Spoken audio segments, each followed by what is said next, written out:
ओम नमः शिवाय दोस्तों, ओम नमः शिवाय, ओम नमः शिवाय। शंभो हर शंभो हर शंभो। ફરી એકવાર હું આપનો દોસ્ત ડોક્ટર જયનારાયણ વ્યાસ શ્રાવણના પવિત્ર માસમાં ભગવાન મહાદેવ, દેવાધિદેવ મહાદેવ શિવ ની વિવિધ લીલાઓનું ગુણગાન કરતો એક શિવભક્ત તરીકે આપની સામે ઉપસ્થિત થાઉં છું।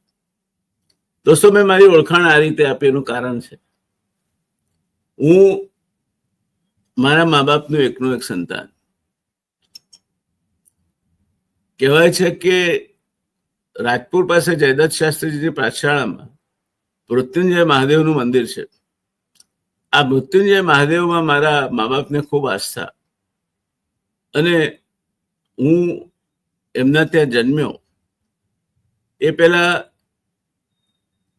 3 સંતાનો થયા હતા અને જીવ્યું નહીં કોઈ। મારો જન્મ ચોથા સંતાન રૂપે, પણ એમણે ભગવાન મૃત્યુંજયની પ્રાર્થના કરી અને ત્યારબાદ મારો જન્મ થયો। એટલે મને હંમેશા એ મૃત્યુંજયની મહેરબાનીથી પ્રાપ્ત થયેલું સંતાન ગણતા, અને આજે પણ મને મૃત્યુંજય મહાદેવની એ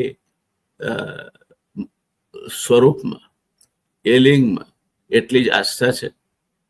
દોસ્તો, હું કેમ એવું કહેતો હતો કે મારા મા બાપ આ છે, એનું કારણ છે મારે કોઈ ભાઈ બહેન નહોતું। મારી માએ એક વખતે મને શિખામણ આપતા કહ્યું હતું કે દીકરા, તું અમારો એકનો એક દીકરો છે, પણ અમારામાં આસક્ત ના થતો। અમે તારા ખોટા મા બાપ છીએ, ખોવાઈ જઈશું। મૃત્યુલોકમાં કોઈ અમર પટો લઈને આવતું નથી, એક દિવસ અમે પણ નહીં હોઈએ। તારા સાચા મા બાપ તો શિવ અને શક્તિ છે, એમનામાં આસ્થા રાખજે, એમનામાં મન લગાવજે, તારું કલ્યાણ થશે। ત્યારબાદ મેં એમાં એ આસ્થાને બિલીપત્ર બનાવ્યું। એ આસ્થાના બિલીપત્રમાં શિવ, શક્તિ ને સાંઈ, એ મારા 3 ભગવાન મારા આસ્થાનું કેન્દ્ર છે। હું રાખ માણસ છું, મારી કોઈ જ ક્ષમતા નથી મારામાં। આપણે જે પૂજા પતી જાય પછી કહીએ છીએ કે ભક્તિહીનમ ક્રિયાહીનમ બુદ્ધિહીનમ સુરેશ્વર યત કૃપા મયા દત્તમ ગ્રહાણી પરમેશ્વર। હે ભગવાન, હું તો બુદ્ધિહીન છું, ભક્તિનું મારામાં છાંટોય નથી। ભક્તિહીનમ ક્રિયાહીનમ, મને ક્રિયાનું જ્ઞાન નથી, બુદ્ધિ નથી। આ તે મને આપ્યું છે, તારું જ તને અર્પણ કરું છું, માટે તું મહેરબાની કરીને સ્વીકાર કર। આ ભાવનાથી જ્યારે આપણે ભગવાનની ભક્તિ કરતા થઈએ ત્યારે આપોઆપ આપણો એક જન્મ નહીં, 3 જન્મ સુધરી જાય છે।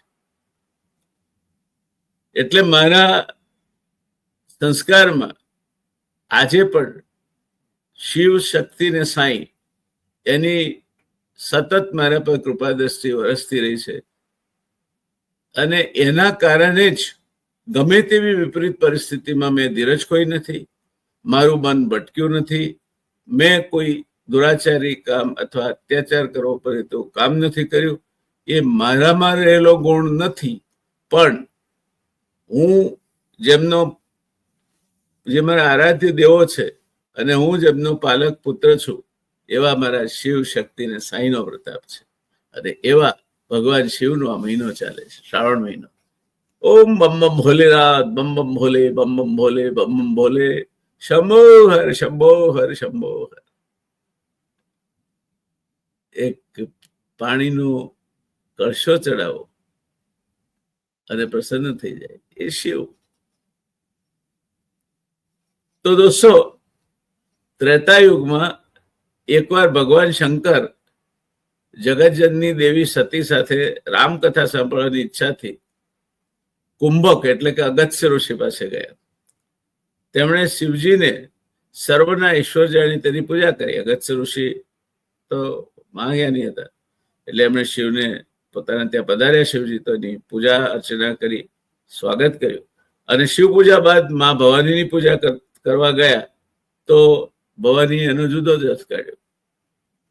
મા ભવાની એટલે ઉમા સતીએ એનો અર્થ કાઢ્યો કે આ ઋષિ વક્તા છે, શિવ કથા સાંભળવા આવ્યા છે, અમે શ્રોતા છીએ, તો એ શ્રોતાની પૂજા કરે છે, અને જેનો જન્મ જે કુંભમાં થયો છે એ કથા શું કહેશે? નામ કુંભક ઋષિ અગસ્ત્યનું એટલા માટે કે એમનો જન્મ એક ગળામાંથી થયો હતો. તો એ શું કથા કહેશે? આવું મનમાં વિચારવા લાગ્યા. એટલે તમારા મનમાં જયારે દુરાચાર અથવા તો કુવિચારો પેસે, મન માંકડા જેવું છે, ચડ ઉતર કર્યા જ કરે પછી. એટલે સતીનું ધ્યાન કથામાં લાગ્યું નહીં, કારણ કે તેમના મનમાં અહમ અને પૂર્વગ્રહ હતા. જ્યારે તમને અહંકાર જ્યારે તમને લાગે ત્યારે પતી જાય છે, બધું જ પતી જાય. એક જ દુર્ગુણ એવો છે, બાકીનું બધું બાળીને સાફ કરીને. કેવો હતો રાવણ તત્વવેતા, નવે ગ્રહોની કટમાં જ રહેતા. હરી સીતા સુજી કુબુદ્ધિ, વિનાશ કાળે વિપરીત બુદ્ધિ. અહંકાર બુદ્ધિને બગાડે અને બુદ્ધિ વિનાશ બગડે એટલે વિનાશ આવે. એટલે દેવી સતીનું ધ્યાન કથામાં રહ્યું નહીં, કારણ કે તેમના મનમાં અહમ અને કોઈના માટે પૂર્વગ્રહ નહીં રાખવો. આપણે ઘણીવાર કેલાલના જાદુના પ્રયોગો જેવા ગયા છો ને તમે, તો સ્ટેજ ઉપર એ એક છોકરીને કાપે છે કરવતીથી, બે ટુકડા થઈ જાય. આપણે જોઈએ છે, આપણી નજર સામે બને છે, આપણે એના સાક્ષી છીએ, અને પછી એ છોકરી પાછી જીવતી પણ થઈ જાય છે. આવું થાય ખરું? નથી થતો ને.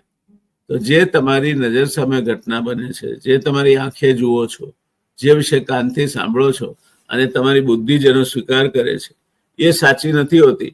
તો કોઈએ કહેલું અથવા તો તમે ધારણા મૂકી હોય કોઈના માટે, ક્યાંથી સાચી હોય? અને એટલે દોસ્તો, આજની આ કથાનો એક સાર ગ્રહણ કરજો. પૂર્વગ્રહ કોઈના માટે નહીં રાખો, ધીરજ રાખો, ઓળખો. સમય જશે તેમ પરખ થવાની જ છે. સતી માં અહંકાર હતો કે કુંભમાંથી પેદા થયેલો કુંભક ઋષિ કથા શું કહેવાય? પૂર્વગ્રહ બંધાયો એના માટે. અને કથા પૂરી થયા બાદ શિવે અગસ્ત્ય ઋષિને કહ્યું, મહર્ષિ, આપે મને રામકથા સંભળાવી, હું પણ તમને કંઈક આપવા માંગુ છું, આપ કંઈક માંગો. ત્યારે ઋષિએ કહ્યું, મારે કંઈ જોઈતું નથી, પણ આપ મને ભક્તિ વિશે કહો, એટલું જ માંગુ છું. મને ભક્તિ આપો પ્રભુ, મારે તો તમારા સદાય ચરણોમાં તમારા સાનિધ્યમાં રહેવું છે.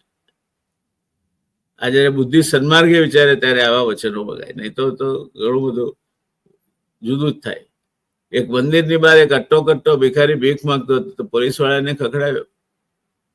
એને કહ્યું કે આવું શરીર લાલમસ્ત છે, તારું લાલ બુંદ જેવો છે, ભીખ માંગતા શરમ નથી આવતી તને? અહીં ચાલ ભાગેથી. એ પેલા કહ્યું, સાહેબ, હું તો ગરીબ છું, પેટનો ખાડો પૂરવા ભીખ માંગુ છું, કારણ કે મજૂરી મળતી નથી. પણ સાહેબ, અંદર તો મોટી મોટી ગાડીઓ ને બંગલાવાળાઓ ભગવાન સામે ભીખનું શકરું ધરીને ઉભા છે. કોકને લાખના કરોડ કરવા છે, કોકને છોકરો જોઈએ છે, કોકને ગાડી બદલવી છે, કોકને વળી મંત્રી બનવું છે. તો સાહેબ, આમાં મોટો ભિખારી કોણ, હું કે પેલા? સિપાહી પાસે એનો જવાબ નહોતો. આપણે ભિખારી વૃત્તિ ભગવાન પાસે નહીં રાખવી. આપશે જે ઘડીએ, જેના ભાગ્યમાં જે સમયે જે લખ્યું, તે ને તે સમયે તે જ પહોંચે. ઈશ્વરની પાસે માગવું હોય તો કુબેર ભંડારીના દરબારમાં જઈને મૂળાનું પતિકું મગાય કોઈ દાડો? માગવું હોય તો માગો, આખા પુનર્જન્મમાંથી તમે મુક્તિ મળી જાય. તમે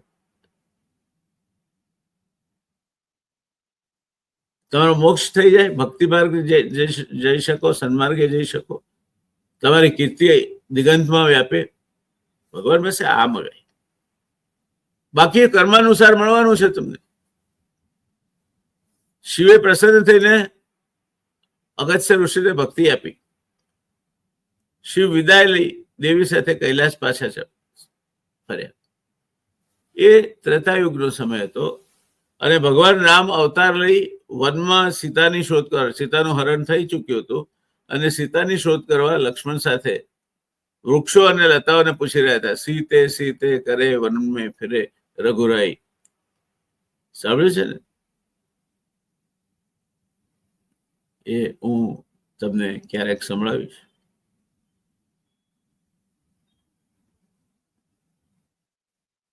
તો શિવજીને રામના દર્શન કરવાની ઈચ્છા થઈ એટલે તેઓ દેવી સાથે દંડકારણ્યમાં ગયા. પરમાત્માની અદભુત લીલા જોઈ શિવે દૂરથી નમસ્કાર. ભગવાન ધન્ય છે, ભગવાન વિષ્ણુ. એ જો ભગવાન શિવ છે ને, એ જ્યાં જ્યાં ભગવાન સ્વરૂપે વિષ્ણુ પધાર્યા છે ત્યાં એ દર્શન કરવા ગયા છે. જો નંદ બાબાના ઘરે પહોંચ્યા હતા બાળ કાનુડાના દર્શન કરવા. રામચંદ્ર ભગવાન જયારે બાળ સ્વરૂપે હતા ને એકદમ કજિયો માંડ્યો તેમણે, ત્યારે જટાળો જોગી ત્યાં પહોંચ્યો. એટલે આપણે જુદા માનીએ છીએ કે આ શૈવ પંથ ને આ વૈષ્ણવ પંથ ને કાંઈ નથી. જુજવે રૂપ અનંત પાસે. ત્યારે શિવજીને રામના દર્શન કરવાની ઈચ્છા થઈ અને તેઓ દેવી સાથે દંડકારણ્યમાં ગયા. પરમાત્માની અદભુત લીલા જોઈ શિવે એમને દોરથી નમન કર્યું. શિવે બંને કુમારોને સચ્ચિદાનંદ બ્રહ્મરૂપ તરીકે સંબોધ્યા. ત્યારે દેવી વિચારવા લાગ્યા કે જે બ્રહ્મ સ્વરૂપ છે, અજન્મા છે, માયા રહિત છે, તેઓ પત્નીના વિયોગમાં શું આમ ફરી શકે? શિવે તેમને સચ્ચિદાનંદ કેમ ગયા? તમે સ્વયં તો 3 ભુવનના નાથ છો, તો પછી આ કોણ છે? શિવ ત્રિભુવનના નાથ છે, તો પછી આ 2 જણા રામને લક્ષ્મણ સચ્ચિદાનંદ કઈ રીતે થયા? સતીને સ્ત્રી સહજ શંકાશીલ સ્વભાવ ત્યાગી શિવે સંશય ન કરવા કહ્યો. પણ શિવની વાતોની સતી પર બહુ અસર થઈ નહીં. તેમણે પૂછવાનું ચાલુ રાખ્યું કે જો રામ બ્રહ્મ હોય તો તેમને ખબર નથી કે તેમની પત્ની ક્યાં છે? આમ શિવજી સતીને સમજાવવામાં નિષ્ફળ ગયા. ત્યારે તેમણે સતીને રામની પરીક્ષા લેવા કહ્યું. સતીએ સીતાજીનું સ્વરૂપ ધારણ કર્યું અને રામચંદ્ર જે માર્ગે આવતા હતા એ તરફ ગયા. સતી વિચારવા લાગ્યા કે જો રામ બ્રહ્મ છે તો મને ઓળખી જશે, અને જો તે માનવી જશે તો તેઓ ખુશ થઈને કહેશે, સીતા તમે ક્યાં હતા? સતીએ સીતાનું રૂપ લીધું અને ત્યાં સામેના રસ્તેથી આવવા માંડ્યા. લક્ષ્મણનું ધ્યાન સતી પર પડ્યું. મનોમન લક્ષ્મણજી હસ્યા કે વાહ વાહ, ભગવાનની પરીક્ષા લેવા નીકળ્યા છો, આવો પધારો. તેઓ જગદંબાને સીતાજીના સ્વરૂપમાં જોઈ પ્રભુની કોઈ લીલા હશે તેમ સમજી કંઈ બોલ્યા નહીં. પણ શ્રીરામ સતીના આ રૂપને જાણી ગયા. તેમણે સતીને જોતા જ 2 હાથ જોડી પ્રણામ કર્યા અને બોલ્યા, હે દેવી, મારા આરાધ્ય શિવ ક્યાં છે? તમે એકલા કેમ વનમાં ફરો છો? સતીની બનાવટ પકડાઈ ગઈ. સતી હવે તેમના મૂળ સ્વરૂપમાં આવી ગયા. આ બધું જોઈને ઈશ્વરે પોતાની લીલા કરી. સતી જે તરફ જુએ તે તરફ એમને રામ લક્ષ્મણ જ દેખાય, બીજું કોઈ દેખાય? રામ સીતાને લક્ષ્મણ સિવાય કોઈ દેખાય જ નહીં. જાણે કે શિવ એમને કહી રહ્યા હતા કે હે સતી, તમે ભૂલ ના કરો, હું સર્વવ્યાપક બ્રહ્મ છું. સતીનું હૃદય કંપી રહ્યું હતું અને મનમાં વિચારવા લાગે કે હું શિવને શું જવાબ આપીશ. આથી જ્યારે શિવે તેમની પરીક્ષા બાબત પૂછ્યું ત્યારે તેઓ ખોટું બોલ્યા અને કહ્યું કે તેમણે કોઈ પરીક્ષા નથી લીધી, માત્ર પ્રણામ જ કર્યા છે.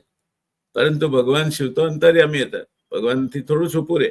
એટલે તેમણે ધ્યાન કરી બધું જાણી લીધું અને સતીએ રામની પરીક્ષા લેવા મર્યાદા તોડી સીતાજીનું રૂપ લીધું હતું. શિવજીને આ ગમ્યું નહીં. તેઓ વિચાર કરવા લાગ્યા કે ભગવાન શ્રીરામ તો મારા ઈષ્ટદેવ છે, એટલે સીતાજી મારે માટે મા સમાન છે. મારી પત્નીએ મારી માતાનું સ્વરૂપ લીધું તો પછી તેની સાથે હવે પત્ની તરીકે સંબંધ કઈ રીતે રાખી શકાય? જો ભારે પડી ગયું. એટલે શિવજીએ મનમાં ને મનમાં સંકલ્પ કર્યો કે સતી દક્ષના પુત્રી છે, તેમણે સીતાજીનું સ્વરૂપ ધારણ કર્યું. એથી જ્યાં સુધી તેમનું આ શરીર હશે દક્ષ પુત્રીનું, ત્યાં સુધી સંસારમાં સંબંધ રાખી શકાશે નહીં. તેથી આ સતી આજથી મારી માતા છે. ત્યારે આકાશવાણી થઈ, ધન્ય છે શિવજી, જેમણે ભક્તિ માટે આટલી મોટી ઘોર પ્રતિજ્ઞા કરી. આકાશવાણી સાંભળતા જ સતીને શંકા પડી. તેમણે પૂછ્યું, પ્રભુ આપે શી પ્રતિજ્ઞા કરી? અટકીએ અહીંયા આપણે, જવાબ આપીશું અને રામ અને સીતાની વાત પણ કરીશું, પણ આ પછીના એપિસોડમાં. ત્યાં સુધી તમારા દોસ્ત ડોક્ટર જયનારાયણ વ્યાસને આજ્ઞા આપશો. ફરી એકવાર વિનંતી, કરબદ્ધ વિનંતી, જો સબસ્ક્રાઇબ ન કર્યું તો તમે તો કરજો જ, પણ તમારા મિત્ર વર્તુળમાં પણ બધાને કરાવજો. તો આ સત્કાર્ય જે હું કરી રહ્યો છું, જ્ઞાન વેચવા માટેનું, ભક્તિ વેચવા માટેનું, તેને હું લેખે ગયો લાગીશ અને આપ સૌને એ પુણ્યમાં ભાગ મળે એવી ભગવાનની પ્રાર્થના કરીશ. બીજું શું કરીશ? ચોક્કસ અલખની ઉપાસનામાં હું તમને જોવા માંગુ છું સબસ્ક્રાઈબર તરીકે. પૈસો ખર્ચવાનો નથી, ચિંતા ના કરશો. તો ધન્યવાદ. ઓમ નમઃ શિવાય, ઓમ નમઃ શિવાય, ઓમ નમઃ શિવાય, ઓમ નમઃ શિવાય, ઓમ નમઃ શિવાય, ઓમ નમઃ શિવાય. શંભો હર, શંભો હર, શંભો હર.